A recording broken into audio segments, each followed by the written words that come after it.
It is time now to bring in our State House insiders. Dave Wilson, our Republican strategist, Antoine Seawright, our Democratic strategist.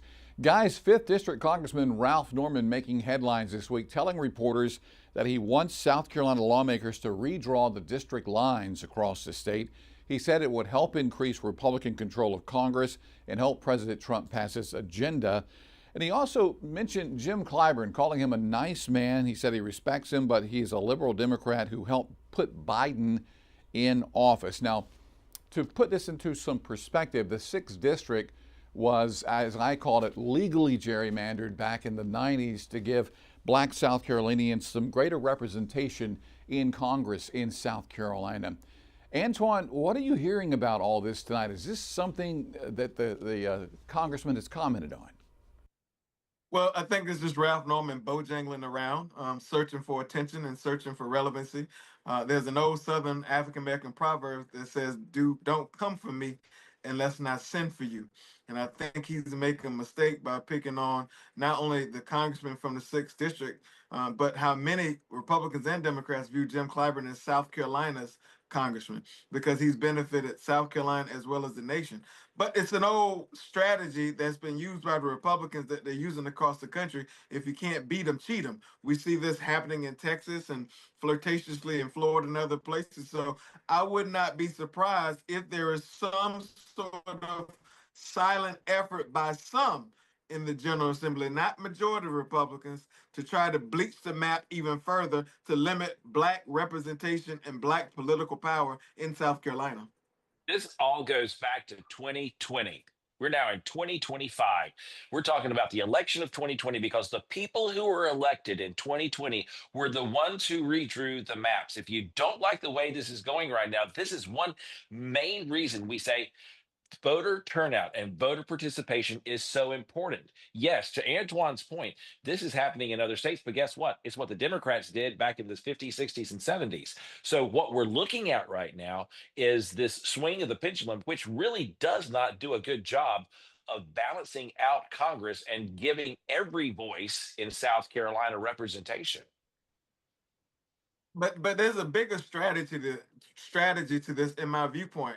Congressman Norman made this announcement on the anniversary of the Voting Rights Act. Keep in mind, Republican extremism has picked apart Section 4, parts of Section 5, and now this right-wing activist court is going after Section 2. So this is not some pop-up effort. This has been intentional for 60 years since the Voting Rights Act has been signed into law. And so when you see these efforts happen around the country, for me as a black South Carolinian and a black American, they're not new to this effort. They're true to this effort because they do not believe that we belong at the table, instead on the menu. There's no arguing on that particular point. It's very poorly timed on Ralph Norman's part. But to your point, JR, he's a gubernatorial candidate now. And what's he trying to do? He's trying to garner every bit of attention that he possibly can.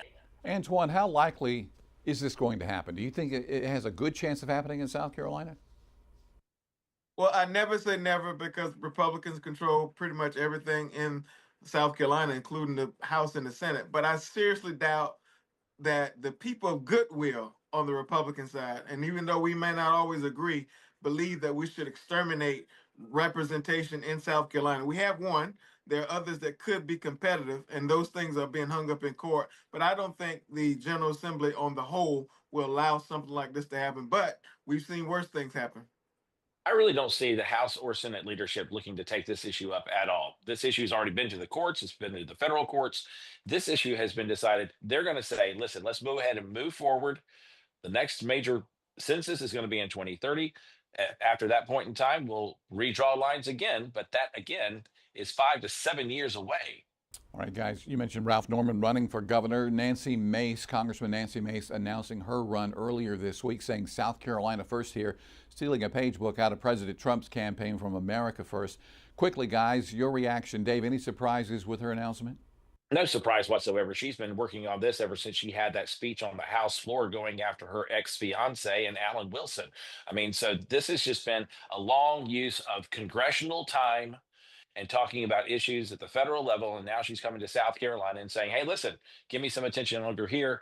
She's one of 5 candidates now, and it's going to be a crowded race. There's a potential for at least 1 or 2 more to go into the race. So we've got a busy field. And so do not expect this election to be settled in the primary in June. It's going to probably take a runoff 2 weeks later for us to be able to figure out who the Republicans are going to put up for governor in South Carolina in 2026. We will allow her to continue to be an embarrassment to the Republican Party of South Carolina and to South Carolina. Quite frankly, Democrats and Republicans agree that she's been a total embarrassment since she's been to Washington. She starves and craves attention, and we'll probably see more of that as the primary calendar on the Republican side plays itself out in South Carolina. All right, Antoine, Dave, guys, as always, thank you so very much for your time. A quick break. We're back with more.